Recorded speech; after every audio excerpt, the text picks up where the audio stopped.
Patriot Sports is part of the Six Pack Coverage Network. Be sure to check out Six Pack Coverage on Instagram, Twitter, and all other social media platforms, as well as their website, sixpackcoverage.com. Welcome to Patriot Sports. This is Will Dundon here with Reece Bennett. We got Nick Truschel out of town for this pod, so it's just the two of us. But Reece, how's your weekend, man? My weekend was good. I mean, I'm blessed, so I can't complain too much. But of course, when it's in the winter season, December, around Christmas time, nobody's really working too hard. You're not doing school or anything like that, and everyone just likes to watch some football on the weekends. And of course, that's what I did. And of course, I'm going to watch the Titans. And I don't even know if we need to get into this right now, but my weekend was okay. But the Titans, they're breaking my heart, man. Yeah, we'll get into that later for sure. But dude, I went to Atlanta this past weekend, and on the way back, had my first Buc-ee's experience. Oh, wow! See, Buc-ee's is in my heart probably the greatest store on earth. I love Buc-ee's. Yeah, because there's a bunch in Texas, right? Yeah. It started in Texas, and that's where most of them are. Tennessee's getting one in between Nashville and Knoxville, I believe, in Crossville. Yeah, they're putting one in Crossville. So golf capital of the state, by the way. Yep. People forget. So what did you think? What'd you get? So I got some beaver nuggets. Got a bag of beaver nuggets. Felt like I needed to. I also went to the bathroom, which was probably the most impressive thing about the entire store. Yeah. So for the listeners who don't know, Buc-ee's, it's a gas station, but they've got like 100 pumps, and then the actual store is huge. Is the only way I can really describe it. You walk in and it's just way bigger than it needs to be, but also it's awesome. So one of their things is their bathrooms are huge and super well kept. There was a guy in there basically cleaning all of them, like as people are using the bathroom and everything.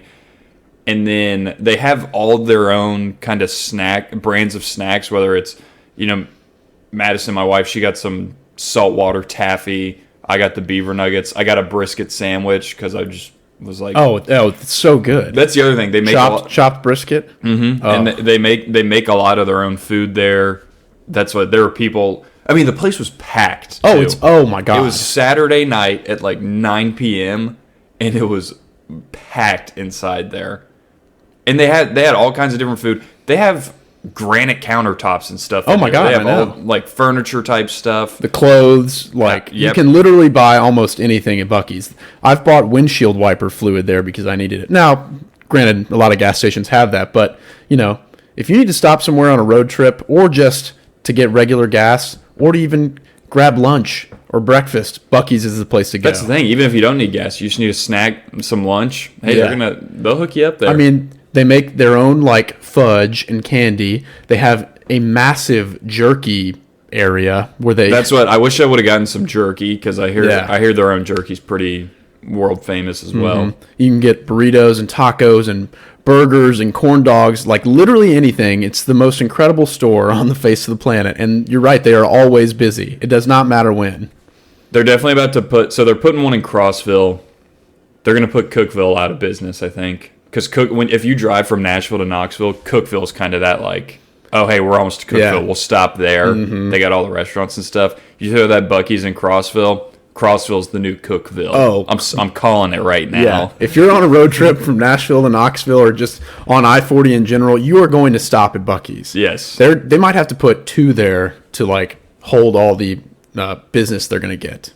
And apparently there's one in Sevierville right now. But obviously if you're not passing through there, if you're just going from Nashville to Knoxville right now. But did you get gas? How are the gas prices? Because in Texas, the gas prices at Buc-ee's are almost always better than anywhere else. See, I didn't even need gas. Yeah. We had filled up already, but I was like, we had gone to part of Madison's family. They did their Christmas a week early, so we were there. And then I think we filled up right as we left, pretty much. We needed some gas, but it was the end of my day. I was just driving home, so I was like, we got to stop at Buc-ee's. Yeah. I've never been. I'm not going to not go. Yeah. You can't, honestly, I would spend a weekend just driving to go to see Buc-ee's. I would do that. That would make my weekend great, so. It's going to turn into that. I think it's going to turn into that for me, because I'll do the Nashville to Knoxville and won't stop. I'm a big straight shot guy. Yeah, I'm like, let's get there straight shot.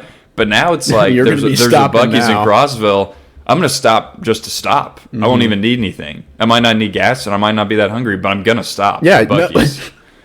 No, I've been to Buc-ee's probably 24 times at least, and sometimes I don't even have to stop, and sometimes I'm not even hungry, like you said, and I've stopped there just to like walk inside and be a part of Buc-ee's. Like even if I'm grabbing like one thing, like a bottle of water, I will stop because I love Buc-ee's that much. And you're right, it's super clean, super well kept.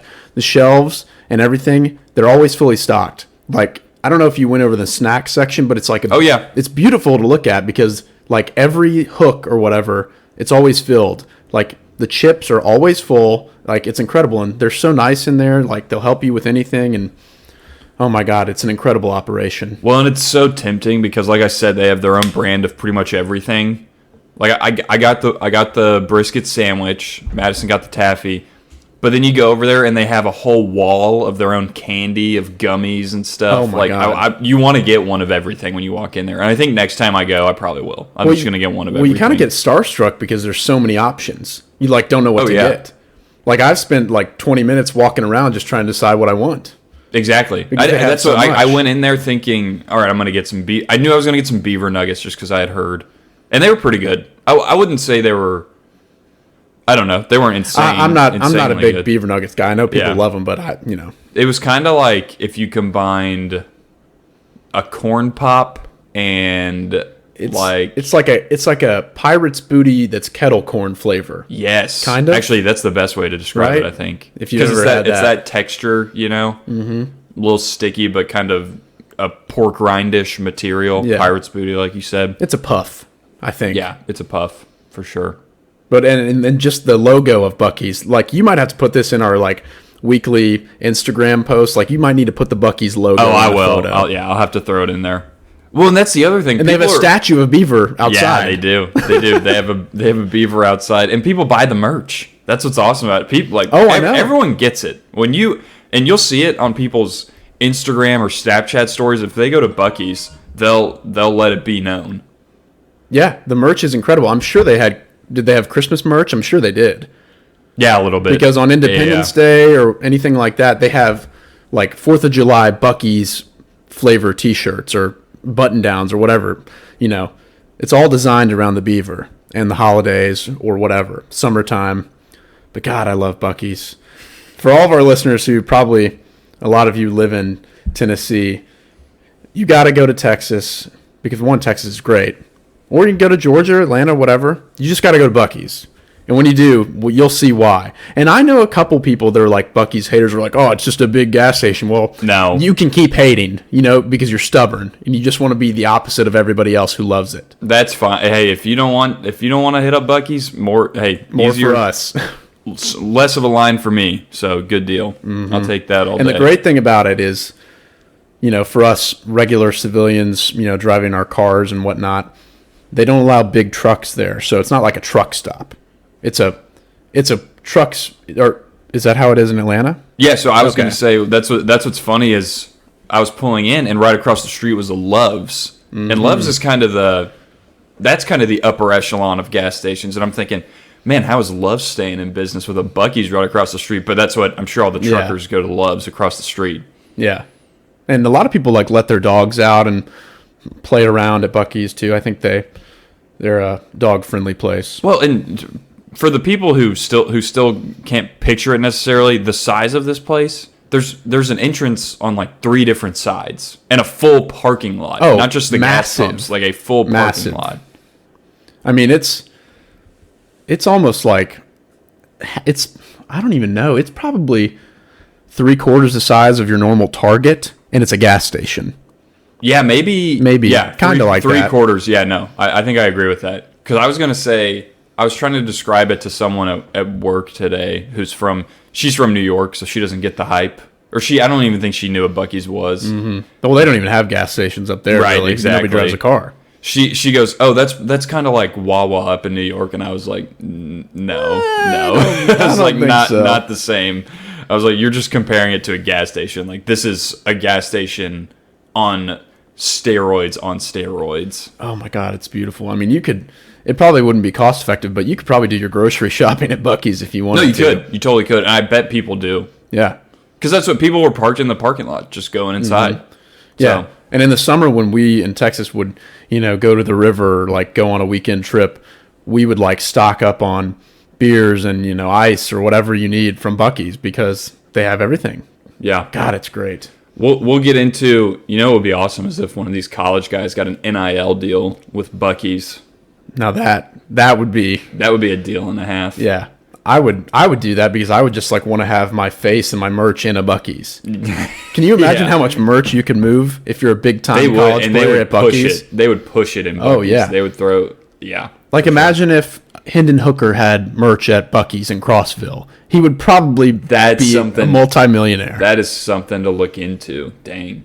But anyway, so speaking of NIL and college guys, we did have early signing day last week. Always fun. Signing day is always a fun time. It's just, you never know what's going to happen. You're always expecting some kind of crazy story or weird occurrence to go on. But, Reece, what were your kind of first or maybe major thoughts of early signing day? Well, signing day is great, especially the early one. Not that there's a lull in college football at that time, but it's in between like the championship games for the conferences and before the bowls kick off. And it's just like a time where teams who are doing well, they get excited about the next year, and teams that maybe are not doing so well, they didn't have a good season. Like, you have something to be excited about. And I'm not hating on Nebraska, but like Nebraska didn't have the season they wanted to. Best 3-9 team or whatever it was of all time. But for you, it probably was an exciting day because you can look forward to the next season and say, hey, look, we got these guys that are going to play for us next year. We're going to be better. So I love signing day, and I especially loved it this year because Texas A&M absolutely went off. Jimbo Fisher has done incredible things so far for the class of 2022. Like, I mean, I can get into it more, but I was excited on signing day for sure. Well, and I think Jimbo had the quote of the weekend talking about NIL and everything. He said, he did. He said, man, we used to pay these guys all the time. Now we can do it and get away with it. Yeah, something like that. He said something like, you better believe, people were getting paid and stuff before this, but now it's just legal. Yeah, he's like, now we can let everyone know about it, which is so true. And hey, good for Jimbo's. He's warming up to me a little bit. I used to kind of think he was a little slimy, but I think I'm in on Jimbo, especially at A&M. So yeah, and of course I love Jimbo, and especially now when there was a little bit of I've loved him ever since A&M signed him. There was a big thing, when we got rid of Sumlin, and then we were like, wow, who's going to be our next coach? And Scott Woodward, who's now the AD of LSU, he was at A&M at the time, and Scott Woodward pulled Jimbo away from LSU, and there's the famous picture that led to like all the media hype around it of Jimbo's Christmas tree in the trash on his streets down at Florida State. So that's when we knew, like, oh, Jimbo's coming to A&M. And I love Jimbo. I mean, what I was getting to is, there was talks this football season a little bit when the news broke about Coach O getting fired. He's going to be done at the end of the season. All these LSU people and people in the media were like, they're going to go after Jimbo and Jimbo's going to leave. Well, Jimbo dispelled those rumors, maybe not as clearly as some A&M fans would have liked, but he dispelled them. He said, no, I'm staying here. I would be an idiot to go to LSU. Why would I go to another team in my conference when I've recruited all these guys? And then look what he did on National Signing Day. He gets the number one class in the nation. He said he was going to do that too. I remember when they were asking him about it, he was saying, guys, we're gonna have a really good class this year. I would be the dumbest guy on earth to recruit all these guys and then have to go play them every year.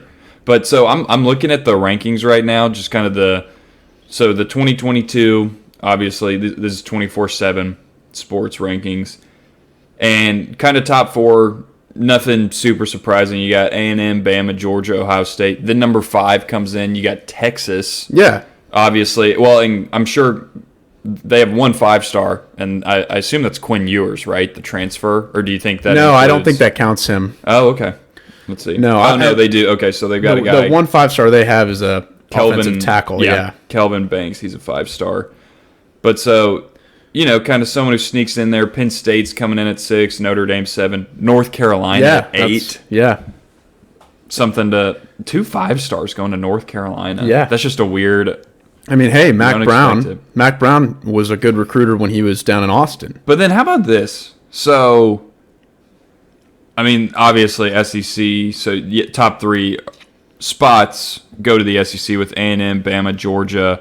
Then I guess if you want to throw in Texas now at 5, you got a bunch in there. But then, and then Oklahoma at 10. Not super surprising there. I'm sure they had some guys decommit, obviously, but, with Riley gone. But for them to stay within the top 10 after Lincoln Riley's departure is pretty impressive. Oh, it's great. I think it's really good, especially for Venables. I think Venables will do all right. I'm interested to see how Oklahoma is these next few years. But then, how about this? So the next 2 SEC teams after A&M, Bama, Georgia, and I guess if you want to throw in Texas and Oklahoma, you can, is Kentucky at 11 and Missouri at 12. 2 teams you do not think to see, I feel like, at least. Maybe in... I could definitely see them in the top 25 just because of the SEC. Maybe top 20 and maybe like 15, 14 at best. But when you start getting into 11 and 12, I mean, right Kentucky... on the cusp of top 10. They both have 5 stars. Yeah. They both have 5-star commits. Yeah, and they almost have... I mean, Kentucky with 8 and Missouri with 7 4-stars. Like, they're almost... like getting to 10 4-stars, and this is the early signing period. Very impressive from those 2 teams. From a traditionally, like, not traditionally, but recently down SEC East minus Georgia and Florida.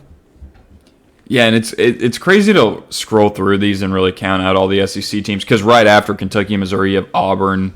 You know, no real surprise there. Tennessee at 15. Heupel didn't. I mean, that's Tennessee fans were pumped to be 15. Yeah, you know, and they should be. I mean, 15 is a great spot, especially for going 7-5.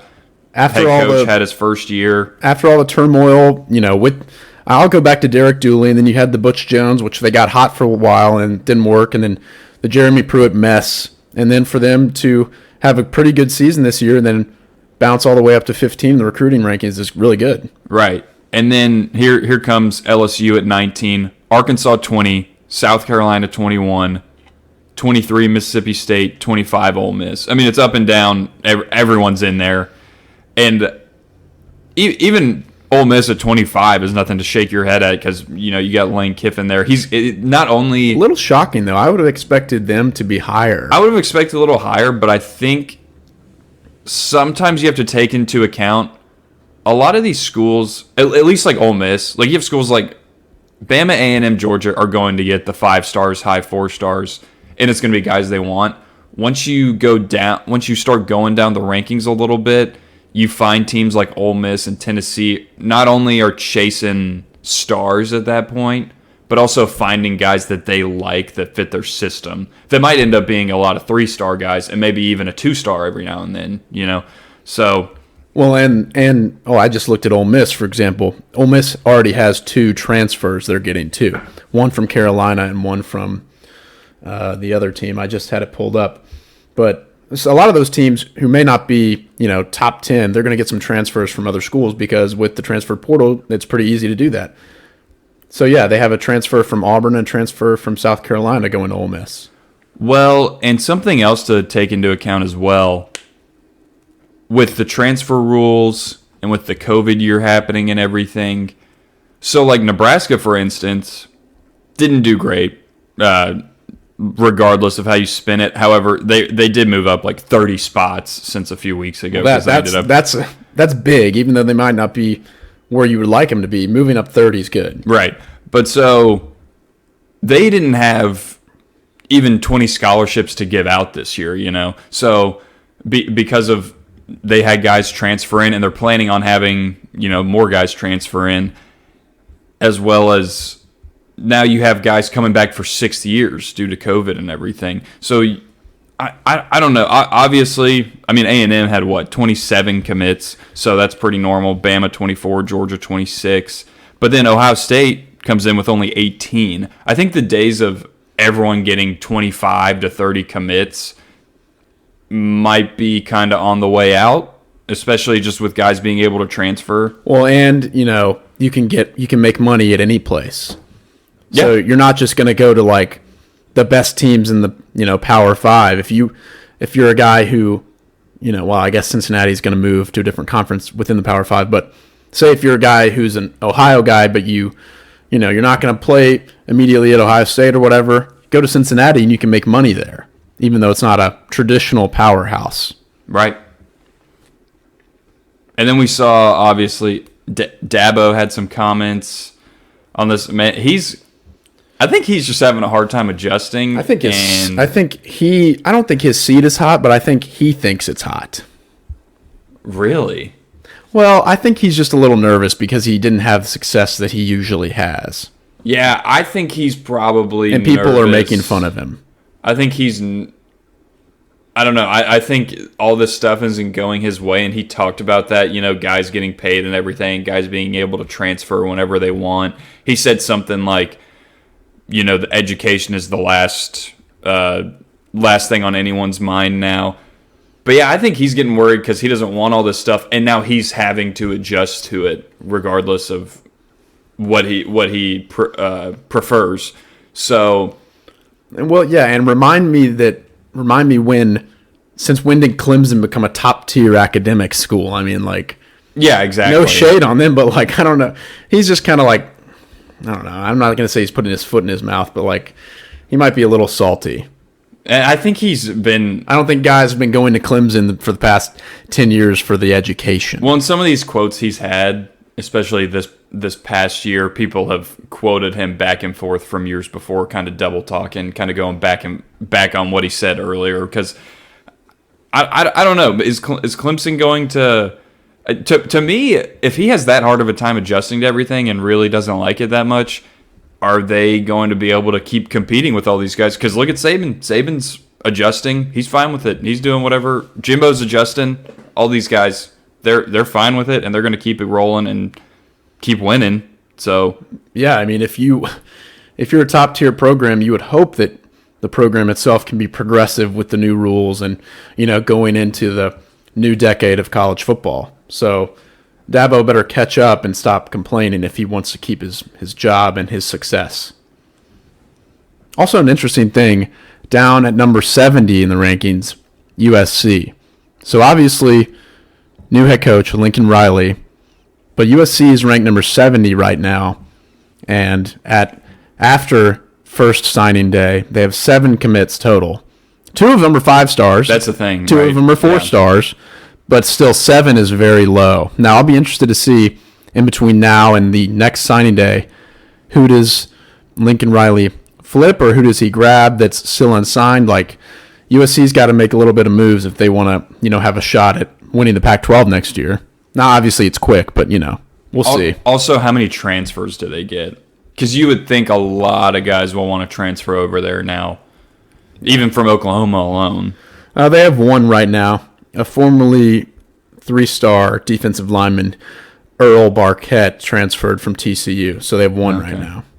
We'll see how that goes. Probably the biggest story over the weekend is defensive back Travis Hunter. So depending on what website you look at, number 1, number 2, number 3, somewhere in that top 3 total recruit ranking, commits to Jackson State and Deion Sanders. Yeah, not an FCS school.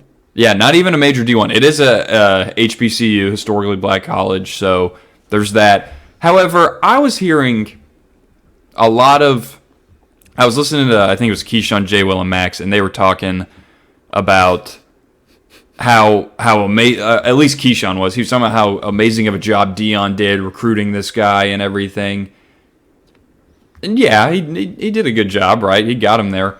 But guys, let's not give him too much credit. The guy, apparently, the deal he's got with Barstool, presumably, is worth $1.5 million. To a guy who's not even graduated high school yet. Yes, to an 18-year-old. And it's not, here's the other thing. Someone said, well, someone like Bryce Young, he's making $1 million. And I said, well, yeah, but Bryce Young is the quarterback. It's for a defensive back to make $1.5 million on an NIL deal before he even takes a snap is insane. And I don't think you get paid that anywhere else if you're a defensive back. I think if you're a quarterback in the face of a team, you probably could. But Reece, what do you think? How do you think this is going to play out? Because I kind of have my theories on this, but do you have any first major, any big thoughts on kind of the signing and everything and going to Jackson State? Well, I mean, obviously, it's a new chapter in the world of recruiting for a team like Jackson State in the FCS, who's been on the come up with Deion. I mean, Deion's done a lot of great things down there. He's turned the program around, I guess, already in less than 2 years, and they've been competitive, and they have a winning culture after these last two seasons. One was this spring and one was this fall, but I mean, I'm impressed by it for a guy like Travis Hunter, who's arguably the best player in high school in the country, to have offers from probably anywhere you could think of. For him to, on signing day, do the whole thing where he has a bunch of hats and then he throws them away, and at the end he comes to Jackson State, that's huge. I mean, not only for the world of college football, but for guys who are, looking to take the next step and play football in college. Like, you're breaking the mold of, do the top guys go to the best schools? And I mean, it's really cool to see, I think. Well, and part of me does agree with Deion was pointing out when he was kind of pitching his stance on guys coming to FCS schools or HBCUs or coming to play for him. Obviously, he was saying, "Look, I mean, I'm Deion Sanders basically, and I worked in the NFL forever. You think, especially with scouts, with combine type stuff, you think scouts aren't going to listen to what I have to say, or aren't going to take in what I have to say into account about if a guy can play in the league or not?" Granted, my thing is, you're not going to have the same level of competition. There's still guys every year we see come from the FCS ranks, make it to the NFL, get drafted super high. I mean, yeah, there's all pros that played in the FCS. Right. I don't know. We'll see how it goes. So Reece, I told you this before, but I do have quite the hot take on how this is going to play out. So you're getting paid $1.5 million, right? If you're Travis Hunter, and I think that's the major kicker. Yeah, good for you. But you also have the thing that is beautiful about all this is these guys all have the freedom to leave whenever they want and go somewhere else and play right away. So a lot of Florida State fans are kind of back and forth on Mike Norvell. I'd say most are pretty disappointed that Norvell will be back coaching again. Well, and even before this happened, like, Florida State had a bad year. Yes. And if you didn't know, Travis Hunter was committed to Florida State. So not only that, Deion also stole him from his alma mater. But so my theory is Mike Norvell has another trash year at Florida State. Florida State finally fires him. Deion has another big year. They bring in Deion Sanders. He brings in some of these transfer guys with him, and I'm sure this 5-star recruit comes right with him. $1.5 million in his pocket, now can go on to Florida State. Yeah, I think that's very possible, and I like that. I think people need to prepare themselves for that possibility, and if that doesn't happen, prepare yourself for the fact that he might make his money, play this year, and transfer to Georgia or Alabama or wherever next year. Well, I'm curious to see what happens with Deion. I mean, Deion is a very high-profile guy, Hall of Famer, best player at his position ever, if you want to chalk it up to that. I don't know how long, I don't know what Deion's goals are. I don't know how long he wants to stay at Jackson State. Nothing against Jackson State, but, if Deion's not there, someone's going to take a chance on him too, right? If Deion's not there, Travis Hunter's not committing, the program's not getting turned around. I mean, the program has been in the pits before Deion got there for a long time, I think. And I just don't know if that's not Deion's Mount Everest, I think. I don't think Deion wants to, plant his roots in Jackson, Mississippi. And it's nothing against Jackson State, but, if Deion keeps having the success that he has, you think he's going to jump off to bigger and better things, so to speak. Well, and so Jackson State, they actually got beat pretty bad in their bowl game recently. However, before that, they were 11-1 this year. So Deion's proving, hey, this isn't just a fluke. Now he's recruiting at a level that you don't see in the FCS, obviously. But even before Travis Hunter committed, he was still getting guys who could have gone to FBS type schools. that decided to come play for him. But I mean, I think you could still have it won't be the same difference or the same magnitude if you got to an FBS school.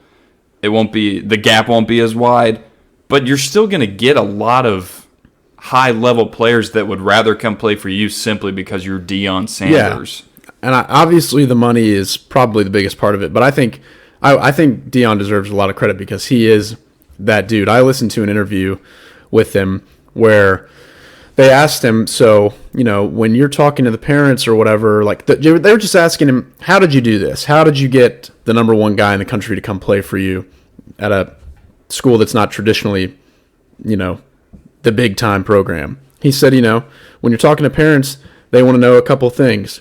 Are you going to take care of my son? How is he going to live? Where is he going to live? Is he going to eat? And how good is he going to get coached up? That kind of thing. Obviously, playing for Deion Sanders, you're going to have the coaching right there. And Deion has a lot of guys on his staff and around him that they're going to prepare those guys if they have a shot to make it the NFL. I just think it's really impressive that Deion has been able to do it. Does he have a lot of former NFL guys on his staff? I think he does. I would think so. I don't know. I don't know if they're all NFL guys, but I think he's got a talented group down there, whether it's position coaches or the recruiters or anything like that. But I mean, Deion's really turned it around, and I think it's mostly because of him. I mean, sorry, we got some helicopters outside. I don't know if y'all heard that, but it's really impressive to see Deion do this because he's doing something that a lot of people couldn't do. Someone made the argument, too, that in this day and age, so the biggest knock on this, if you're talking to Travis Hunter, trying to say, why would you go to Jackson State? The biggest knock on this is TV exposure, right? And the argument I heard was, in this day and age, what are you on every day? You're on your phone every day. Like, yeah, you're going to sit down and watch games on the weekends and on Monday night like we're doing right now. However, if you make a crazy play, it's going to be on Twitter. It's going to be on Instagram. And especially with Deion being kind of with Barstool and everything, they shot a whole documentary about him recently. Yeah. So Deion being with Barstool and everything, if you're making plays and if they want to market you, and I'm sure they will because they're paying you $1.5 million, you're going to be seen. And that is a little, that does make things a little interesting. I still don't think it's quite the same as being on a big primetime game on ABC on Saturday night or something. But people will know what Travis Hunter, because I assume he's going to play next year at Jackson State, as a 5-star. If he's as talented as he is, he should be a starter now. Wouldn't that be crazy? A 5-star gets paid that much money to go to an FCS school and then he doesn't play. He's like red-shirted the first year. But that'll be something. You will know what Travis Hunter is all about next year, and it could even benefit him a little more because you might be making some plays in the FCS ranks that you might not be making in the FBS ranks. You just look like the MVP of college football. You look like you're playing the JV squad or something. Yeah, almost. Yeah. And no offense to FCS because they're, like we said, they got some ballers there. So it might not be like that, but I could also see him, getting like 2 pick sixes the first game and the entire country knowing about it and going nuts. Yeah. Yeah, it's crazy to see a guy of his caliber go to FCS, but the fact that Deion's there and Deion has all the resources that he needs, probably not all he wouldn't have all the resources that he could get at Alabama or something like that, but he has enough, and you're going to get millions of dollars to play. I think it's going to turn out well for the kids, so it's pretty cool to see. Well, and what you just said about resources, I think that's what will still keep guys.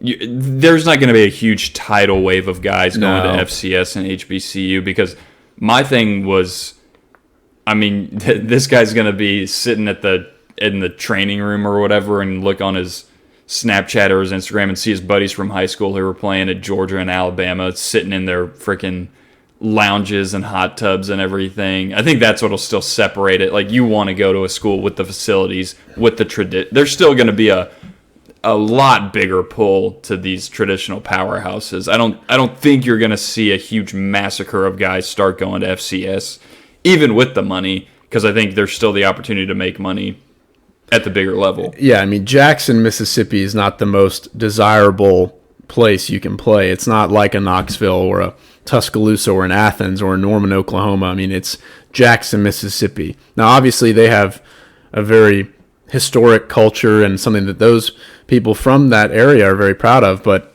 it's still not the big destination. And like you said, I don't see a lot of guys that are going to start following his path. There's going to be a handful here and there, but Deion is the real reason it's happening. I don't think you're going to see a bunch of like 4 and 5 stars going to Grambling State or another school like that. Well, regardless, it's a ballsy move for Travis Hunter. I don't know if I could do that. I don't know if I could if I was worried about going to the NFL or making money or getting my name out there. I don't know if I could do it, even though it is Deion. I mean, Deion obviously probably did a great job convincing him, but big move. Well, and Deion said, he's a guy who's just like me. Travis Hunter is a cornerback, defensive back, but I also think in high school he plays offense too. He's kind of a receiver, athlete type of guy. That's just like Deion. Right. So Travis Hunter's returning or something. Travis Hunter's doing the smart thing to go play for the best guy to ever do it when he's a similar guy. So I think that's a part of it too, of course. But it's cool. I mean, signing day has been fun. I've been, more than ever, I've been locked to my Twitter, to the laptop, looking at where all these guys are going because it's fun to watch. Especially, now they can make money and that plays a factor into it. Yeah. See, I'm still kind of locked in because really the only thing I care about as far as the Huskers go is getting that. It looks like we're getting a transfer quarterback. I'm just excited to see which one. I really wanted to get Dylan Gabriel, but it looks like he's going to UCLA. I don't know. That's the only thing. I don't know who's on Frost's radar. I know a guy who I saw a tweet who had us in his top 3 was Keaton Slovis from USC. And while I want a mobile guy because we ran the option some last year and it worked really well. However, I don't know what Mark Whipple, Pittsburgh offensive coordinator, is going to necessarily want to do because if he creates another Kenny Pickett, hey, do whatever you want, man. Plus, I do remember watching Slovis, mainly his freshman year at USC, when scouts were drooling over him, saying this guy's going to be a future first-round pick. Then the last couple of years, had some injuries, been a little up and down. But I know the guy can sling it. Well, yeah, Slovis was the guy who for more or less pushed JT Daniels out of there. Yeah, he's the one who came in and then became the starter because he didn't give the job back. Yeah, so Dylan Gabriel goes to UCLA. Bo Nix, we just saw, I think today or yesterday, is going to Oregon. Right, which I didn't even. That's kind of weird. It's weird, but his old OC is there. I realized. Oh, okay, yeah. And some Nebraska fans mentioned him, and I was like, if Nebraska got Bo Nix, you'd essentially be trading Adrian Martinez for the SEC version of Adrian Martinez, a guy that has. I think we said this last week on the pod. Probably a lesser version too. I think so. At least as far as the wow play goes, like making something out of nothing. I think Bo is a great scrambler and everything, and he'll sling it downfield every now and then. But yeah, you're just getting a guy who's inconsistent and will make a big play every now and then, but then make you pull your hair out make bonehead mistakes. Right. So I wasn't big on him, but I'm excited to see who they get, and I'm not out on the fact that Smothers, who started against Iowa, isn't still going to have the job, but we'll see. Signing day was a little different for me just because I knew Nebraska wasn't going to sign a lot of guys, but hopefully we get some more transfers coming in. And Frost acted like that was kind of the plan. They were really going to go after the transfer portal because they need guys to come in and play right now because he knows he's got to come in and win next year. No, signing day for me was great. Texas A&M, best class so far. 5 5-stars, 19 4-stars, and A&M is still in the running for 3 or 4 other 5-stars. And if we get one and maybe even 2 of those, that will be the best class in history, which is crazy. Yeah, that would be pretty sweet. That's always. I remember when Butch had that one year where he had the number 4 or 5 class, and it's fun. It's a lot of fun Oh just my seeing gosh. all those stars and seeing all these talented guys that want to come to your program because Yeah. it gets you excited because other people are seeing the hype around the program. Yeah, I mean, it's like the fruits of your labor. Jimbo's, obviously, he hasn't got to the pinnacle. He hasn't got to the SEC championship game. Last year, we go to the Orange Bowl, win, finishes the number 3 or 4 team in the country at the end of it all. But it's nice to see that what we've wanted Jimbo to do, he's doing it now, and this class really proves it. So we got a lot of guys that are big in the trenches, and that's the most important thing I think in the SEC. You got to have big, strong, fast guys on the offensive and defensive line, and that's what Jimbo did with this class. I mean, our defense is going to be unreal. Like, we have defensive linemen that are just gonna throw guys around. I'm not trying to get on my Aggie soapbox, but it's pretty sick. Oh, I believe it. And one thing, last thing I'll say on college ball, unless you have something else before we move into the NFL. One guy. So I wrote an article actually on the Husker website I write for, and I did kind of the three possibilities, not even 3 of the most likely possibilities, just 3 guys. I was like, these guys might be the transfers that end up at Nebraska. And one of the guys I threw in there was your guy, Zach Calzada. Oh, yeah. And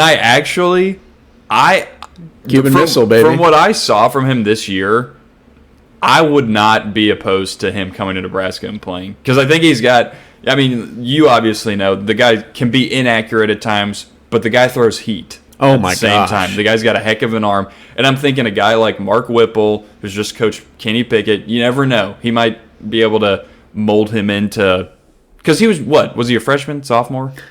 He was like technically a freshman, I think, because he redshirted the year before. Right. So the main thing for the Huskers too is just bring in a guy for more competition, because they have a couple guys in there, and they got a freshman quarterback, or they had a guy in signing day that they're really excited about from Texas. So we'll see how that goes. But I did want to mention that because I thought your boy Calzone might end up in Lincoln. Yeah, so we'll dude, see. the Cuban missile. I mean, if you guys got the Cuban missile, you have a quarterback that's beaten Alabama. Exactly. I mean, I don't know.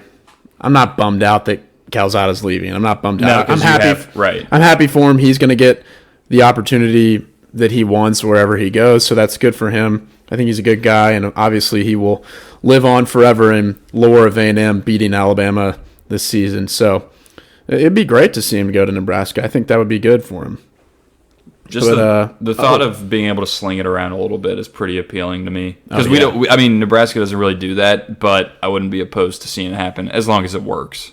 Oh yeah, I mean that will give Nebraska the other tier of offense they need. Obviously, Big Ten school, they can run the ball well usually, but when you have a guy that can sling it like that, that just opens up the playbook, as they say. Mm-hmm. But one more thing I was going to say, with social media being so prevalent now, and a lot of the guys who are going to start coming into college growing up with it for the majority of their lives, it plays a big part in recruiting, I think, because, and use A&M for an example, A&M has a recruit coming in named Bobby Taylor, who's a Texas guy, and he has been influential, as far as I can tell, as to getting these other guys to come and sign with A&M, because he's tweeting at them or texting them or whatever, being like, hey, come join us, that kind of thing. So social media and having these guys, with the abilities to text and call like immediately and show them what, the school they've committed to is all about, it's a pretty big deal. So I would assume a lot of other places have something like that, where guys are recruiting each other and it's not just the coaching staff going to the kid's house and that kind of thing. Oh, yeah, for sure. And I always think it's funny when Tennessee had a guy like that a couple of years ago, and he ended up it was actually a local guy, Vic Wharton. Oh yeah, I remember him. I remember seeing him tweet at all these different recruits and get him over there. And then, he actually started a game his freshman year and played a little bit, but I think we had so many guys coming in, he started moving down the depth chart a little bit. He recruited too well that pushed him out of the spot. Exactly. And he ends up transferring and had a really good career at Cal, and I don't know if he's in the NFL now or not. I don't think so. He might have played in the AAF or something like that. I could see him being on a practice. I mean, he was good at Cal. He was their guy. But who he's like? Mason Kinsey. Yeah, exactly. They were cut from the same cloth. I just remember watching him in it was a USC Cal game, and he was toying with the USC DBs, which was fun to see. I'm always cheering for local guys to do well. Of course, it's always fun seeing the local guys get big or have success. But let's go ahead. Oh, I will say real quick, the Huskers did get DeColdest Crawford to commit after being committed to LSU for so long. The wide receivers coach from LSU, Mickey Joseph, is now on staff at Nebraska since the Brian Kelly hiring. So hopefully that brings in a lot of LSU guys, because I think we just started offering LSU guys once Mickey Joseph got there. So yeah, and LSU, I mean, there was, of course, all the hype with Brian Kelly coming down there, but they might have to pump their brakes a little bit because they've had a lot of guys that were coming there to play for Coach O that have said, nah, I'm going somewhere else. Well, hey, here's the thing. Coach O, likable guy, great recruiter. Brian Kelly, not a very likable guy, and I'm not going to say not a great recruiter because he was at Notre Dame and recruited well, but I don't think he's having as much pull as some other coaches are, and I think he's had some bad pub, I feel like. Oh, there was that really cringy video with that quarterback commit with the camera spinning around and Brian Kelly's doing a little dance. Yeah, no, I think it's going to be tough for him to, because it's different when you're at Notre Dame, but now it's, hey, you're in the SEC and you're recruiting against Saban, Jimbo, Kirby. I mean, it's going to be tough. But anyway, we'll move into the NFL real quick. Reece, I know there's some games that stick out to you, but what's kind of the first one or two games that you want to touch on that stuck out? Just so I can get it out of our system, the Colts are the hottest team in the NFL right now, as much as I hate to say it. They are. I mean, on Saturday, by the way, I love Saturdays. I love NFL Saturday games.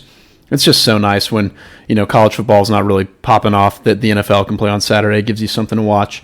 But the Colts, Patriots come to town and the Colts took care of business. Jonathan Taylor ran all over the Patriots. And, I mean, he sealed the deal at the end of the game with, I think, a 67-yard run. When to the Patriots' credit, they were coming back. Mac Jones didn't have a great game in the first three quarters.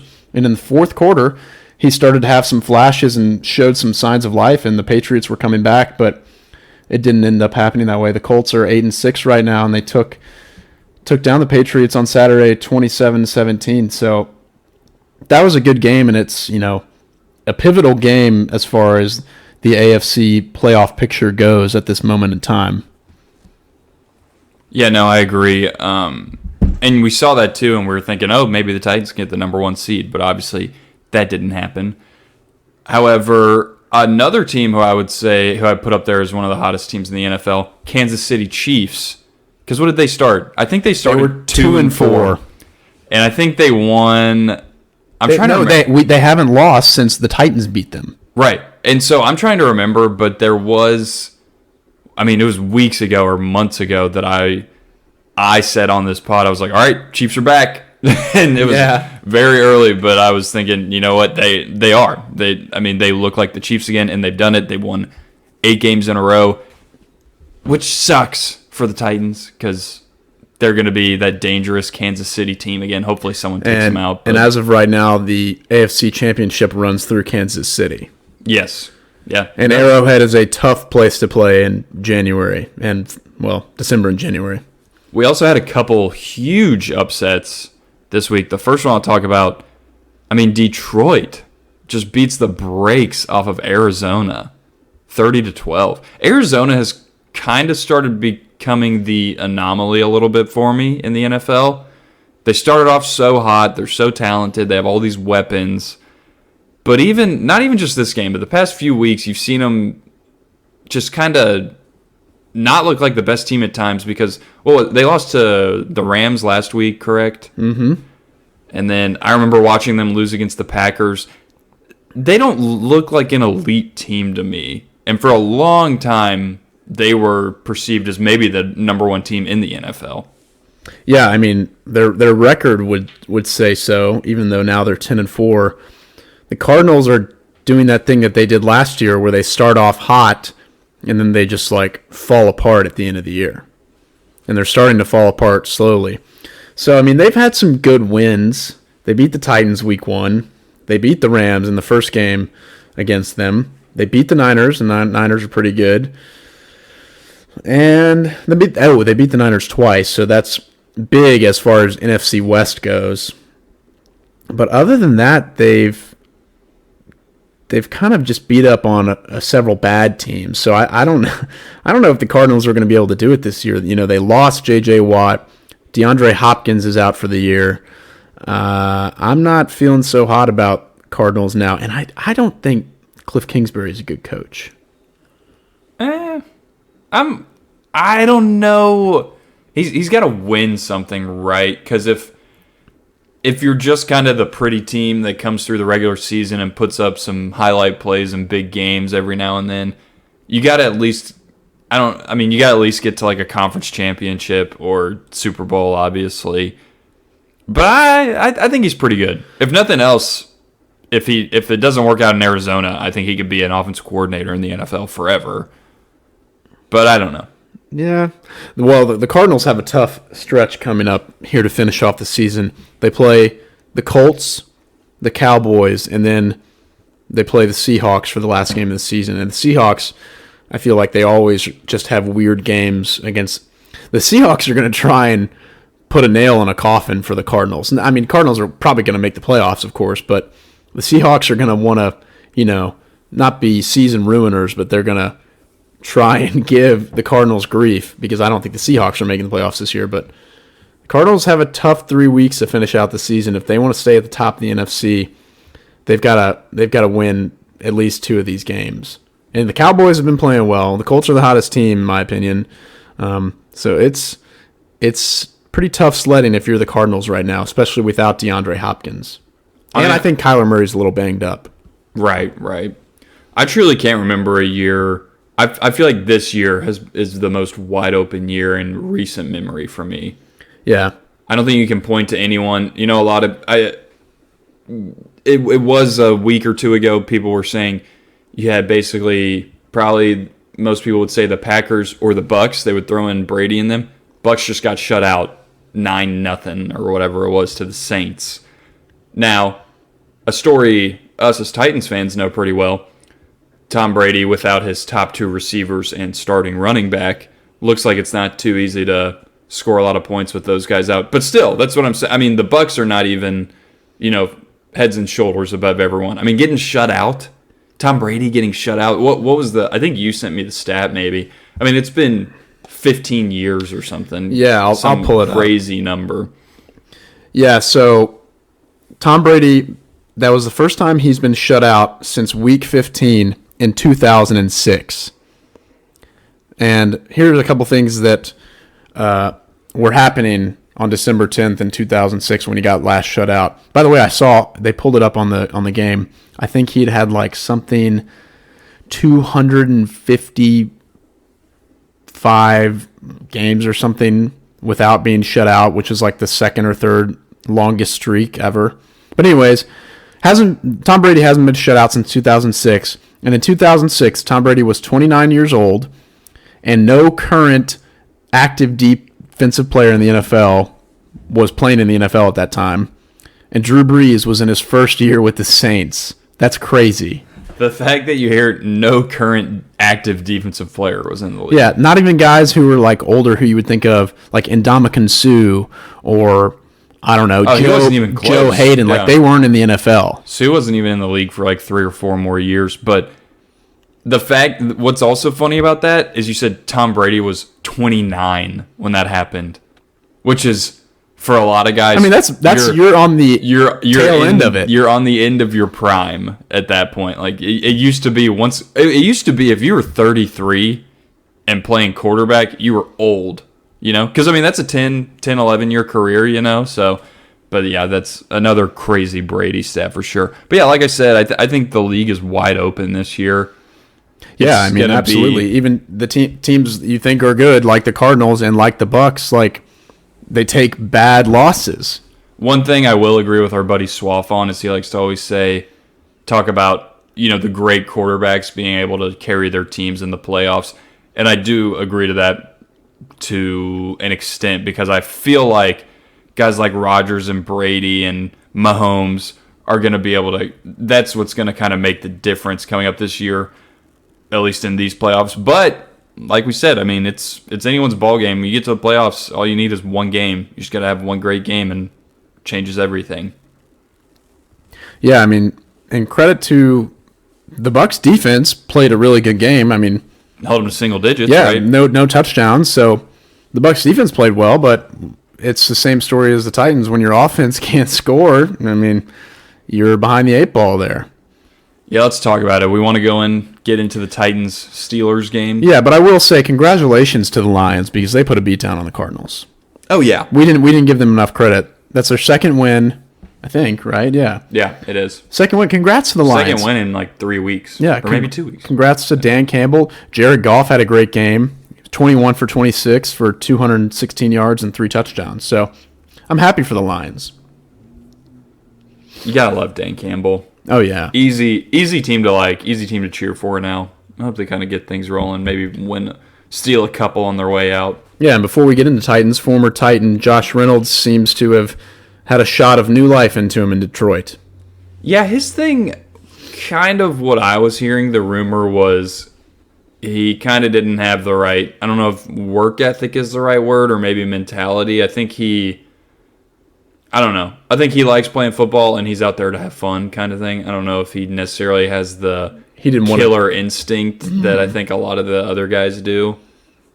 Well, I think he likes being not necessarily a star, but I think he likes the attention, but he might not want to do the extra stuff to get that attention. I don't think he has kind of what I was hearing, not to be too harsh on the guy, but there's a little bit of mental weakness there compared to the rest of the guys. I mean, you think about guys like you got Julio Jones, alpha, you got AJ Brown, just an absolute dog, Big Jeff, guys who Derrick Henry. Yeah, you have big alpha mentalities, and you're kind of trying to break in as just. I don't think he enjoyed being a role player, so to speak. No, I don't think so either. And hey, good for him. You got to find what works for you. Yeah, I mean, you're getting paid. You're scoring touchdown here and there. If you like Detroit, more power to you, Josh Reynolds. Aggie, I have to be respectful of him. Right. But yeah, let's jump into the Titans-Steelers game. God. I mean, I wanted to throw up at the end of it. Just a disgusting game. And you knew it was going to happen. You knew the Steelers, that's how they've been playing games, whether they've been winning or losing them. They've been making an ugly game so they can stay in it. We fell right into it. I mean, we have no weapons available. Defense did well again. I mean, they only had one. Steelers only had one touchdown. The rest were field goals. Yeah, and the touchdown was a quarterback sneak on the 1 yard line. Right. And it was on second down. I mean, you can't. It's really hard to stop NFL teams on the 1 yard line 4 times in a row. So. Oh yeah, was it off a turnover? Probably. Or was it on a big? I don't remember, but. I don't remember either, but it was a very disappointing game for the Titans because if you watch the game, and I'm not just saying this as a Titans fan, I'm saying this as an objective football fan. If you watch that game, I think you can tell, at least especially on the defensive side of the ball, that the Titans were a more talented team. And now I would say better coached, but you see 4 turnovers in a game, and that kind of negates it. But it's frustrating when you're a better team and then you just shoot yourself in the foot to where you can't win. Well, we could have survived maybe even 3 turnovers, but 4, right? I mean, that you just can't do it. Rarely does a team win when you have 4 turnovers. Well, and it's one thing if you throw like an obvious pick or something. Should we bring him on? It's another. Yeah, bring him on. All right, this is happening live, folks. We've got the lawyer on the phone. I'm gonna answer it. What's up? What are you doing? Doing the podcast. You want to talk on the podcast? Y'all are on it right now? Yeah. Really? I'll put you in the mic. Yeah, you can just put it on speaker. Put it in the mic. I just want to give... Wait, let me preface this real quick. Folks, paid earners, we've got the legend Thomas Swafford on the line live right now. I texted him about giving us some takes, but he called me. He just must be that on fire to talk football with us that he called me in the middle of this. So here we go. All right, listen, I went a little soft on the takes this week, and my NFC take is I just want to see a Brady-Rodgers matchup because I believe they're the last two of the greatest generation of quarterbacks. And with that, I give you, up for debate, the top 10 of the greatest generation. Are you ready? All right, here we go. so Yeah, ready. I'm ready. And what I'm calling the greatest generation is 95 to 05 draft Okay. class. Yeah. All right, here we go. I wrote it down. Number 1, Tom Brady. 2, Rodgers. 3, Manning. 4, Breeze. 5, Eli. That might be a little hot. I don't know. Maybe. Hey, two-time Super Bowl champion. Yeah, I got to hear the rest. Yeah, you know, and I gave him the edge over this next guy because of Super Bowl 42. I think that's the most legendary Super Bowl win of all time. Number 6, Big Ben. 7, McNabb. 8, Rivers. 9, it's surprising that he's even in this class, but he was actually drafted in 95. McNair. 10, Michael Vick. Wow. Yeah, I don't think I disagree with a lot of those. It's crazy once you hear that drop off of like McNabb and Rivers not, obviously not having Super Bowls. Right. And it's crazy to think of the fact that this is all the same generation when guys like McNabb are like Brady's age. Yeah, that's wild. McNair's only 3 years older than Brady. Yeah, well, and guys, I mean, Peyton, been retired for quite a few years now. Was what, the year before him? Just 1 year older, I think, or maybe was it the same? I think Manning was a year older than Brady. Okay, yeah. Swaff, I'm actually kind of 4 surprised that you put McNabb over Rivers. You love Phillip Rivers. I do love Phillip Rivers, but man, I thought the McNabb and Owens teams were some of the greatest teams to ever win a Super Bowl, and I could not say that about any Rivers team. There's no Rivers team where I was like, he should have won a Super Bowl that year. Yeah, I agree. No, with the McNabb and, like you said, Owens and Andy Reid teams, I think they went to a couple NFC championships. Brian Westbrook. Yeah, was that the running? Yeah, Westbrook. They had a stud running back. They had Westbrook and Terrell Correll Buckhalter. They had a 1-2 punch. But anyway, did they have another receiver? Was there another receiver on that team? But they had like Brian Dawkins, right? Yeah, they had Wasn't Brian he playing for them? Dawkins. Yeah. They were good. And I think Vic falls in the rankings because of the dog fighting. Otherwise, I think he's a lot higher. And I guess you can say not that. because of my beef with dog fighting. I mean, sounds like the dogs wanted to fight, but with the fact that he, lost time in the NFL for it. Yeah, okay, yeah. It was in the middle of his prime. That's why he falls. Yeah, no, you're right. I thought you were just saying that did it for you. You couldn't handle No. it. I don't. You watch a dog fight. Not that I've ever seen one live, and those dogs are willing participants. So I don't know how morally opposed to that I am. My point there is he missed 2-3 years, not to mention just the cliff that is for a career. The prime of his career, absolutely. Yeah, I mean, well, because when he came back for the Eagles, people were going nuts because they thought that team was going to be a cheat code with him and Deshaun Jackson, and there were some other guys on there I can't even remember, but right. So that's what I got. I got that 04 draft class going. Eli, Big Ben, Rivers. I think Big Ben was a better day-to-day quarterback than Eli, even though I'm such a big Eli fan. But those 2 Super Bowl wins are just too legendary. And Big Ben was not. He has 2, but they just don't hit me like Eli's do. Well, and especially, I think it was, like you said, I think 42 when they beat the 18-0 Patriots. Right. That performance by Eli, especially the play where he almost gets sacked like 3 times and does the number one thing you're not supposed to do and throws it down the middle of the field. he has the highlight plays to back it up that everyone's going to remember forever. Right. So that's what I got. So I just want to see a Brady Rodgers matchup, and those are my 1-2 on that list.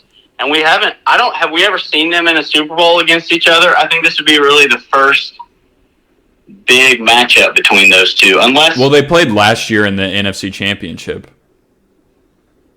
Did they really? Yeah, it was Brady threw 3 picks. Okay. All right. Well, if Brady beats Rodgers, I'm Rodgers falls on this list. If he wins back. I think I got Rodgers falling below Manning and Breeze if he doesn't beat Brady. Well, I think this is his best chance to win another Super Bowl, and maybe his last, depending on where he gets, because he's not going to be on the Packers next year, I don't think. Yeah, I think Rodgers is tough for me because he's so talented, but he can't win as much as he should have Super Bowl wise, or even getting to the Super Bowl. And he's never been on teams where you're like, wow, his team sucked. He's always had good teams, but they do always fall short. So I don't know. I could see. I might be offended by myself putting Rodgers ahead of Manning, but yeah, I can understand that. That will depend on his performance this year for me. Yeah, I can see that. Hey, Swab, before we let you go, do you want to give a quick thought on the Titans' performance this past week? Yeah, that says it all. I don't have enough time on the podcast. Yeah, no. I'll just say this. I think at this point in time, the only thing stopping the Chiefs is Bill Belichick. I don't see any of the Titans or the Bills or the Ravens or Cincy or Cleveland or Las Vegas or anybody having good enough quarterback play to beat the Chiefs. So you're saying Mac Jones has enough good quarterback play to beat the Chiefs? Well, and with that, I'll say I would put Mac Jones in that category as well, but if it wasn't for Bill Belichick and Josh McDaniels, I think they put him over the edge. I mean, and you still have... I mean, Patriots' defense has been pretty good this year, too. Yeah. That's going to keep him in there. And Belichick knows how to keep... He's basically shown that he can keep Mac Jones in a comfortable situation. Yeah. And I just think that the whole world has just given the Chiefs, who I still think are one of the most talented offenses ever, a full season's worth of bulletin board material, and they're going to peak at the right time, and I think they're going to be very hard to stop. Well, yeah, they've won 8 in a row. Going into the playoffs as a one seed, but still an underdog mentality, which they're going to have. Yeah. So I like the Chiefs. I like the Chiefs a lot, and I like a Brady Rodgers matchup. Who do you like? Do you still like your Brady Belichick Super Bowl? I'm predicting that just because of how bad I want it. Yes. I'm sticking with it. That's fair. I'm sticking with it, but that will be, if for that to happen, would solidify Belichick as not even close to greatest coach of all time if he gets to the Super Bowl this year, regardless of whether he wins it. Okay. I like that. I think I agree with that, honestly. Yeah. But I think there's a lot riding on this year in terms of bigger arguments that we'll have as old men. I think the Rodgers debate has a very definite. He finds his place in that ranking, I think, this year, and I think Belichick can set himself apart as the greatest coach of all time, which I think he probably already has. Well, we have a lot to look forward to, that's for sure. Yep. Anyways, that's all I got for y'all. That's my only Titans take. Just I don't think there's a quarterback play to beat the Chiefs. That's fair. That's fair. How fast? I don't know how much. Henry's going to have his legs under him. Yeah. Well, you call it a good time because we were talking Titans, so I guess we'll finish it up going off the heels of that. Takes? No, Swap. I mean, if Derrick Henry's not in if he's not in prime shape, which I don't know if he will be. But if he's not, I don't see the Titans beating the Chiefs, especially just the way the Chiefs are peaking. It could be a repeat of what we saw in the AFC Championship a couple years ago, where they're just at a certain point they're just too much to handle. Yeah, and I don't think the Titans right now they can't score to keep up with any great team. Well, I don't know if even by the time if Henry gets back and AJ Brown gets back, do you have enough time to get back into a rhythm with everyone to have an elite offense like you did a couple years ago? I don't know. It's just been, you haven't had a full offense pretty much the whole season, I don't know. I'm less optimistic than I was. I still think there's a chance just because you have a really good defense. And if Derrick Henry and A.J. Brown can come back and it works out well, maybe you have a shot. But I'm not feeling as optimistic as I was even a couple weeks ago, probably. Right. Right. But then again, I'll say this. We're not in the NFC. If we were in the NFC, Right. I'd be like, send it home. You don't have Stafford, Brady, Rodgers waiting on you. You have the Chiefs who, I think they're really good and going to peak. But I could very well see them getting down early like they always do to a team like Cincy and someone like Joe Burrow playing hero and beating them. So I don't think we can beat the Chiefs. I think somebody can hero up and beat the Chiefs, and then it's completely up for grabs, and none of those teams are better than us. Right, I think you can beat anyone else in the AFC. Yeah, especially I like that. I think the way you match up with those other teams in the AFC, you're not going to have to score a lot of points anyway, and I think your defense can win you a lot of those games against pretty much anyone not named the Chiefs in the AFC. Right, and I think there's some teams that are kind of in a position where I could see Josh Allen or, the Patriots if they play them early, or Joe Burrow I could see, kind of coming onto the scene this playoffs with a win like that. So, Yeah, I could see the Bengals or Bills who are so up and down on a roller coaster this season. I could see one of those two teams getting hot for one game and, making it happen and beating the Chiefs. Those are probably the two. I think they have the offensive firepower and the quarterbacks to do it.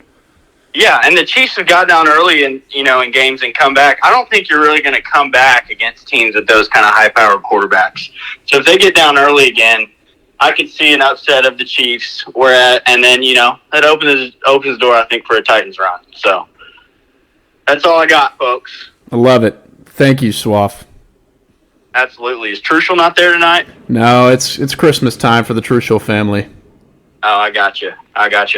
Well, y'all enjoy. I look forward to listening on my commute in the morning. All right, brother. Have a good night. Hater Nation, love you. Great. That was great. I'm glad we were able to bring him on. Bring him on for a good, not just read off his text, but have the real deal come on the show. Yeah, and that's answer the questions. That's all you can hope for. That is straight from the mouth there with Swaff. That may be the most I've ever agreed with Swaff in like an entire conversation. I think I agreed with just about everything he was saying. Yeah, there wasn't really a lot of contention there. No. Well, and I agree. I think I hate it. We were covering the Titans-Steelers game a little bit, but like we said, ugly game. And it's just going to come down to what's crazy is the number one seed is still on the table for the Titans if you win out. If you win out, you basically just you need the Patriots and the Chiefs to lose one game. If either of them lose and you win out, you have the number one seed because you have the tiebreaker with the Chiefs and the Patriots would have one more loss than you. I personally don't think that's going to happen. I just don't see this team winning out. I think you got to hope you win one or two more games, whatever it would be, to get the South. Because I think the Colts are 8-6. You're sitting at 9-5. You still need to win, I guess, just one game, right? Yeah, because that would put you at 10-5. Well, and I was in the camp before yesterday's game that, hey, I would like to see the Colts beat the Patriots, and then that gives us the shot to take the one seed, even though the Colts are in the same division. But obviously that didn't happen. So. Right, so now we're thinking, dang it. So now it's all systems go. We have to win the division. Right. I don't care about. Yes, it's a possibility we can take number one and have home field, but I don't even care now. I just want the division. Once you get in the playoffs, anything can happen. Right. Guarantee that playoff spot. Yeah, because now you look back on it, right, and you wish the Patriots could have won, and you'd be that one. You pretty much have the division locked up. Yeah. Actually, you would, because the Colts would have 7 losses, and they wouldn't be able to keep up. Well, we still have to win one game. Well, and the thing is, the Titans don't even play well as the 1 seed. So, and historically, we haven't been good as a 1 seed. So maybe it's better that we're not. Yeah, the last time it happened was when Algie Crumpler fumbled going into the end zone. That will forever be etched into my brain. Yeah, that is probably one of my most vivid sports memories. And we were not that old. We were like 11, right? Or no, something like that. Something like that. 12 maybe. So the fact that I can just remember fat Algie Crumpler, 'cause that was at the end of his career, just big fat Algie. Gosh, he couldn't move. He didn't have any hands. He ruined us. That was the greatest Titans team. Well, one of the greatest Titans teams I've ever seen. Yeah. I mean, and he one of the ruined best us. defenses I've ever seen. Oh for my sure. gosh. The defense was insane. Yeah, and it just ruined us. And to circle back around to the Steelers,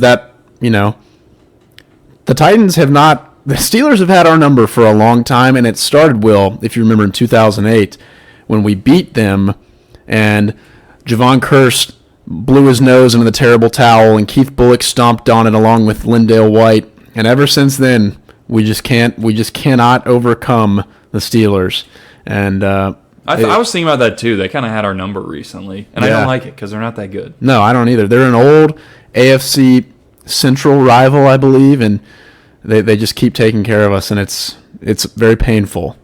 But as far as I think, I mean, the Titans, you just need to play relatively mistake-free football in these last 3 games. You cannot turn it over like you have been.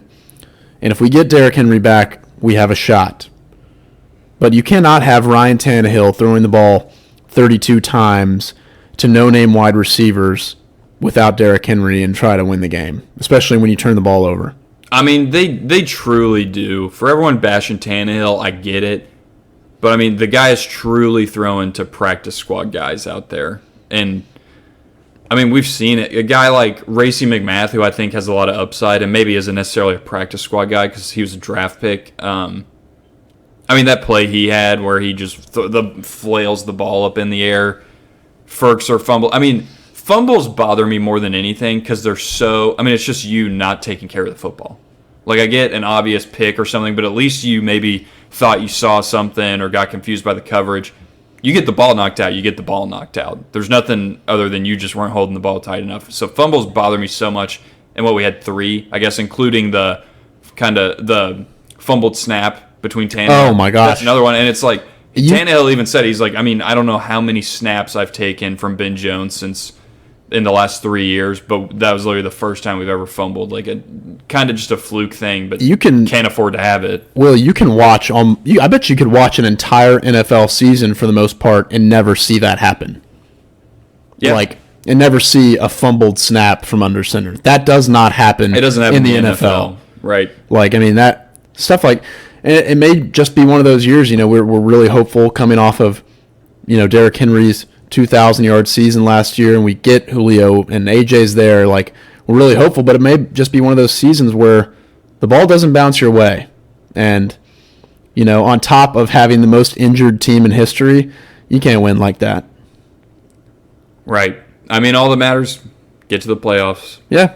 Nothing matters. Just get there and see if you can steal a couple games. I'm excited. I mean, trust me, just ready for the playoffs to start because, I mean, basically, I think right now the plan would be, hey, let's win 1 game or 2, whatever we think we need, and then, because I guess if you win 1, you got to tie with the Colts to win the division. You got to go 10-7 or 11-6, whatever's going to equal it out, and you probably have a win on the schedule with the Texans at the end of the year. Yeah. But obviously we saw what happened. And I would say you have a win on the schedule with the Dolphins. I know the Dolphins are hot right now, but they beat up on bad teams. They've beaten the Jets twice and somebody else. I don't remember off the top of my head, but right. Well, those should be locks. We'll see with that. But especially Dolphins, a home game. Right. And we talked about, they mentioned Derrick Henry having the possibility coming back before the playoffs. But I think best case scenario is you win 1 or 2 of those games and clinch your spot, and you don't bring him back.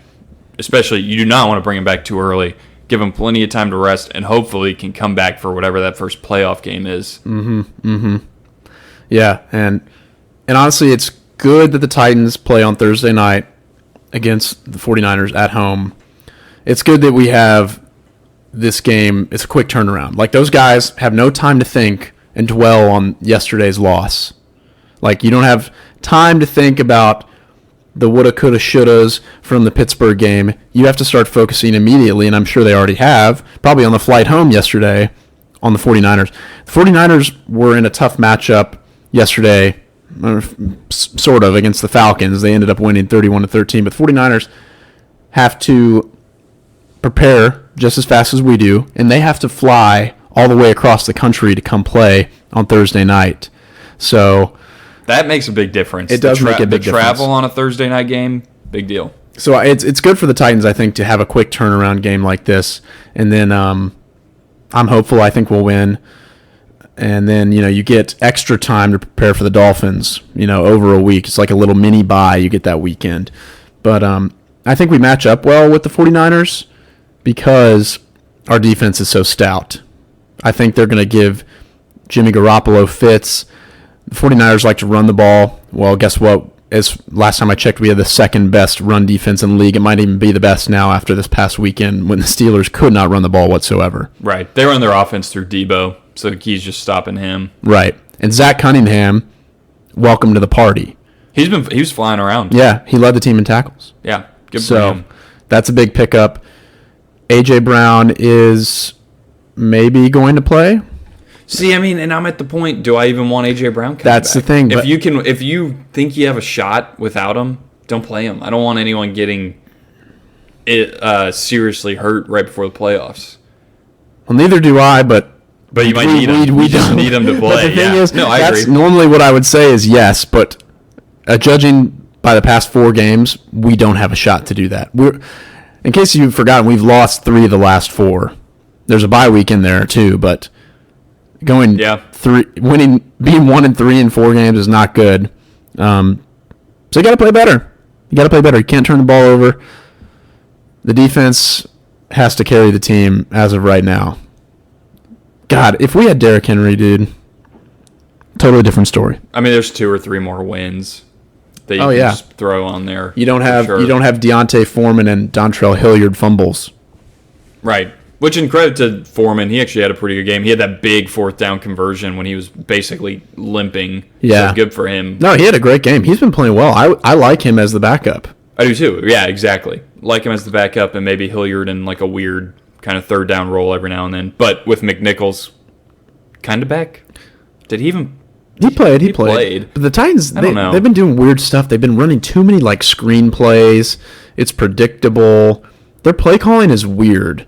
I don't like the play calling they've been doing. Which I liked a lot earlier in the year, but something's happened. I don't know if Downing's having trouble getting away from his just bread and butter maybe. So I don't know. I know when Derrick Henry initially got hurt, they were saying, well, we're not going to have to change our offense that much. Well, it looks like you have. I think the team has had a hard time adjusting to changing play calls when Derrick Henry's not there, and then on top of that, A.J. Brown and Julio Jones are not there the majority of the time. So it's tough, and I would not like to be in Todd Downing's shoes right now. No. Think about his job right now, though. Think about your Todd Downing. Oh, you're telling me I got Julio Jones, A.J. Brown, Derrick Henry? Cool. Awesome. Oh, actually, no, I don't have any of them. Yeah. Because they can't play because they're all injured. Yeah, and then, other guys behind them go down, and you have to bring practice squad guys in to play against NFL teams. It's been a total mess. And not having Roger Saffold yesterday was big, too. You saw Aaron Brewer get blown up a few times. Dude, the pass protection has been bad. Not enough people have been talking about that. Vrabel's been talking about it in his press conferences. He's like, dude, we're getting Tannehill hit too much. You can't bash Tannehill too much because you're taking away all his best weapons and you're getting him hit all the time. I think he got sacked 4 times and hit 7 or something. So, but we'll see. I'm excited for this game. This is a game you really need to win coming up on Thursday. I think if you win this game on Thursday, it's a big, everyone take a deep breath, sigh of relief type game. So excited for that.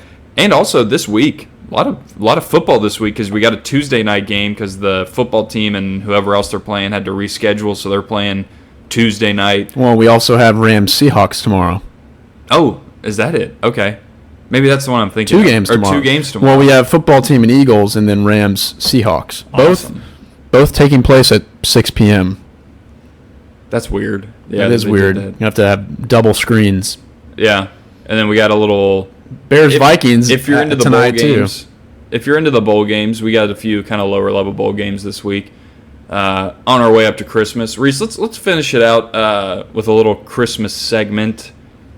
I don't even know what we want to do with this necessarily, but just any of your kind of favorite Christmas traditions or dishes, maybe. I don't know where we want to go with this, because obviously it's a little different than the Thanksgiving snake draft we could do. Right. But yeah, give me some of your Christmas takes, Christmas traditions. Well, I mean, I'll start it off just by saying I think Christmas is the best time of the year. I agree. Everybody is in a good mood. It's wintry, in most of the United States. It's colder. You get a little snow action sometimes. People go out shopping. There's a lot of joy. I mean, there's an entire genre of music dedicated to Christmas. Right. And speaking of that, are you the kind of guy that listens to Christmas music before or after Thanksgiving? And that can also be like, when do you start decorating for Christmas? Yeah, so we usually do. We put up the tree Black Friday. Put it up day after Christmas. I like that. And I don't have a problem with people playing music before Thanksgiving, but I don't.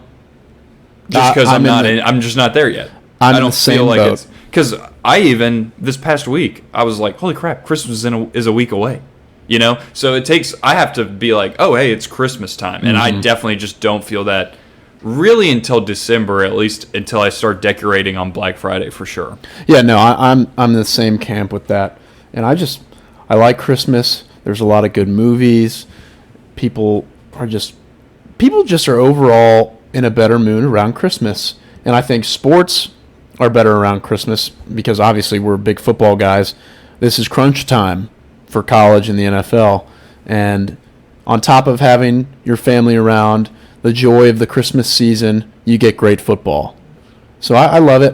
One of my favorite traditions is, we've always done it, everybody in the family opens up one singular gift on Christmas Eve. You get to open one present, and then, of course, you do all the next ones the next day. But I always like doing that one the night before Christmas. Oh, yeah, for sure. And, no, I'm a big Christmas music guy and a Christmas movie guy for sure. Yes. The classics. Like, yes. Obviously, I like the ones like Christmas Vacation and stuff and Elf and everything, but I like going way back to like It's a Wonderful Life, White Christmas. I love listening to like Bing Crosby and all the old music, the old class. That to me feels a lot like Christmas. And then I'll say, one of my favorite traditions on Christmas Eve, we go to my grandma's and basically do this big Southern like breakfast for dinner. We just have always done it. So it's like eggs, hash brown casserole. My grandma makes the best hash brown casserole on earth. And then not only all the bacon and biscuits and everything you can eat, but the country ham is what does it for me. I'm getting hungry and my mouth is watering just now, but she makes a big old plate of country ham. It doesn't get any more Southern than country ham. No. To me. Just a big old piece of ham that is just doused in salt, and you can just feel your body, like you can dehydrating immediately. You can feel all the liquids in your body being soaked up by this piece of ham. You can damn smell a country ham from a mile away. Oh yeah. Well, and the best part about it is obviously we take it all home, and then the next morning you make little sandwiches out of it. Yeah, get some country ham biscuits. Oh, I can't wait. I already can't wait. I think if you had to ask me, the top two country foods are country ham and grits. Yeah. Oh, we also have some cheese grits on the table for sure. No, I mean, Christmas is also great because I love Thanksgiving. Everybody listened to us talk about Thanksgiving and the foods and everything, but Christmas is like second Thanksgiving almost. Yeah. It's one of the only other times, maybe throw Easter in there, but it's one of the only times in the year where everybody gets together and just like eats everything. And you eat special foods that you don't normally eat. So this is my hot take on Christmas is, while I enjoy kind of the casseroles and stuff, like I said, hash brown casserole, really good. My mom does like the whole black eyed peas stuff, and she makes curried lima beans and other things. But I'm not a big ham guy. And honestly, for me, Christmas food, I don't know if, like Thanksgiving, you obviously have your staples. You got your turkey and mashed potatoes and dressing and everything. But Christmas, I'm a little more back and forth on. And I think whenever I do Christmas, when I'm, not like if we do it at my house or something in years to come, I think I'm just going whatever you want to eat we're eating on Christmas. You want some fried chicken? You want some wings and pizza? Let's do it. Let's do it and watch football. I like that. Like, let's bring the casseroles and everything, but hey, let's also throw in some, because I'm not a big ham guy. Yeah, I'm not the biggest spiral ham guy either. I think it has its place in the ranks among holiday foods, and I don't think it's something you can completely throw away. Like, you got to keep the traditions alive, I think, a little bit. But if you want to order up a pizza, you want to order up some wings, you want to go get a milkshake, I think you do it. I like that. Christmas just free for all. Maybe do like a Christmas potluck. Yes. Like Thanksgiving, you could do a potluck, but you got to bring in Thanksgiving foods. But Christmas, rules are off. You bring whatever you want. I think this sounds really good together. Christmas and ribs. I agree. I don't know why I just thought of that, but it just sounds like they could go together well. You might be onto something. You have a plate of ribs, you have some rolls, some casserole, and then, you finish it all with a couple of gingerbreads and a hot chocolate. Yeah. Good Lord. But speaking of gingerbreads, Christmas is probably the only time of the year where you can eat as many cookies as you want and nobody can say anything to you. Like, you can have as many cookies as you want because it's Christmas. It's kind of like candy on Valentine's Day or Easter. Yeah, or Halloween. It's a month. Or Halloween. Yeah, sorry. Yeah, the two notable candy holidays. Yeah. But Christmas, it's a whole season, and you're baking stuff for like a month. That's the beautiful thing. Everyone's making something. So you're having fudge, you're having brownies, cookies, whatever. Some peppermint bark, chocolate covered pretzels, whatever. No, I love Christmas, dude. And honestly, I can't wait to have kids because then we'll have the excitement of Santa back in our lives. We will be Santa.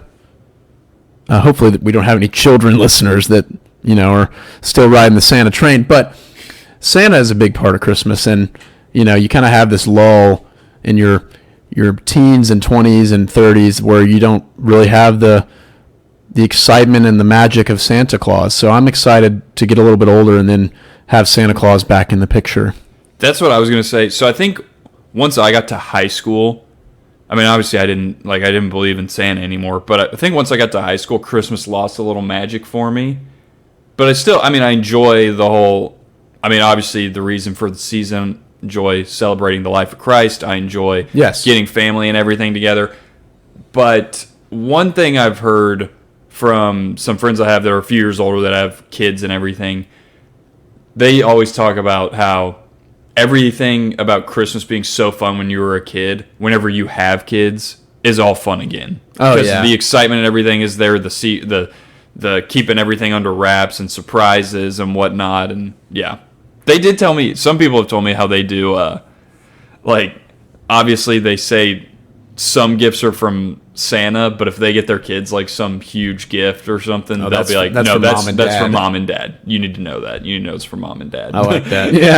Yeah. You take the credit for the coolest things, and Santa's by far and away the number one holiday mascot. Oh yeah, there's no question. Easter Bunny, we love you, but it's not you. Thanksgiving doesn't even have somebody. Maybe. Sacagawea. I guess you could say you have the turkey. Sacagawea. Yeah. The turkey, I guess, is a good mascot. Pilgrims and Native Americans. Yeah. I don't know. Cupid on Valentine's Day.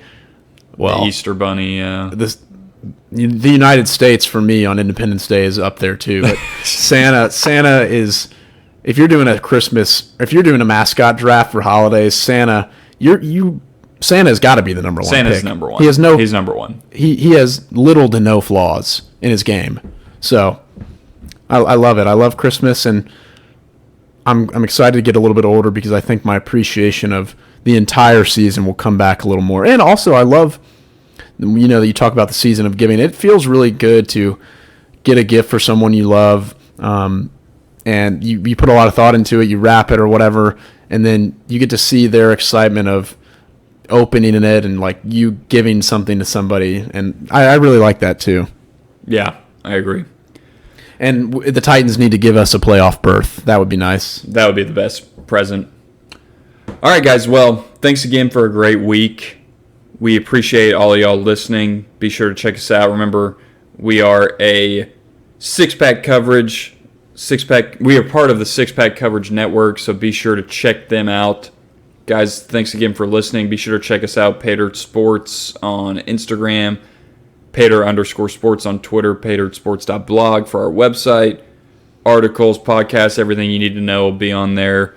And guys, I hope everyone has a Merry Christmas, and we'll see y'all next week. Merry Christmas, guys.